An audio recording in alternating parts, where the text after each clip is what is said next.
নেতৃবৃন্দ, আসসালামু আলাইকুম।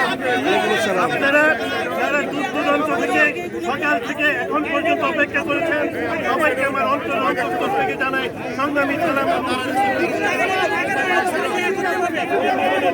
ভাইয়ের আমার, আপনারা জানেন আমি প্রথমে এই স্বৈরাচারকে হটাতে এবং গণতন্ত্র পুনরুদ্ধার করতে যে সকল বীর জনতা শহীদ হয়েছেন তাদের রুহে মাগফিরাত কামনা করছি এবং সেই সাথে এই তত্ত্বাবধায়ক সরকারের কাছে উদাত্ত আহ্বান জানাচ্ছি, আপনারা অবিলম্বে সংসদ নির্বাচনের তারিখ ঘোষণা করেন। আপনারা খোলা পানিতে মাছ শিকার করার চেষ্টা করবেন না। আমরা চাই যে আপনারা জনগণের নির্বাচিত সরকারের কাছে গণতান্ত্রিকভাবে অচিরেই ক্ষমতা হস্তান্তরের প্রক্রিয়া শুরু করেন। প্রিয় সাথী ভাইরা, আপনারা জানেন আগামী 8ই ফেব্রুয়ারি কটিয়াদীর বাস স্ট্যান্ডে আমাদের নেতা তারেক রহমানের 31 দফা রাষ্ট্র ঘোষিত রাষ্ট্র মেরামতের যে কর্মসূচি, জনগণের সাথে আমাদেরকে সম্পৃক্ত করার লক্ষ্যে যে কর্মসূচি, সেই কর্মসূচিকে সফল করার লক্ষ্যে আগামী 8ই ফেব্রুয়ারি রোজ শনিবার 2 কোটিকার কটিয়াদীর এক মহাসমাবেশের আহ্বান করা হয়েছে।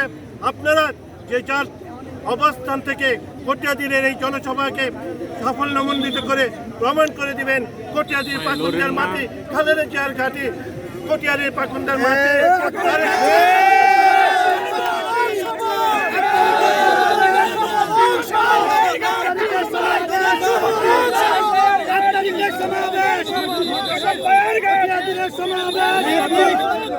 বিগত আন্দোলন সংগ্রামে ভাই আমি কি আপনার মোবাইল তুলবো? বিগত আন্দোলন সংগ্রামে 90 দশকে আমরা ছাত্র রাজনীতি শুরু করে এখন পর্যন্ত প্রতিটা আন্দোলন সংগ্রামে ছিলাম, এখন আছি।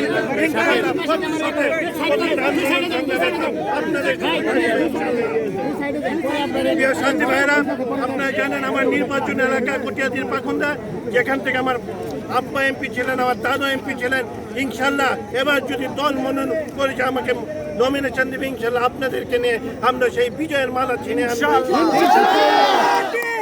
পরিশেষে আমাদের নেত্রী খালেদা জিয়ার সুস্বাস্থ্য কামনা করে উনি অচিরে আমাদের মাঝে ফিরে আসবেন এবং আমাদের নেতা তারুণ্যের প্রদীপ্ত অহংকার তারেক রহমান অচিরে ফিরে আসবেন, এই আশাবাদ ব্যক্ত করে আপনাদের সকলে সুস্বাস্থ্য কামনা করে এখানে আমার বক্তব্য শেষ করছি। আপনারা ভালো থাকেন। খালেদা জিয়া জিন্দাবাদ, তারেক রহমান জিন্দাবাদ, জিন্দাবাদ, জিন্দাবাদ।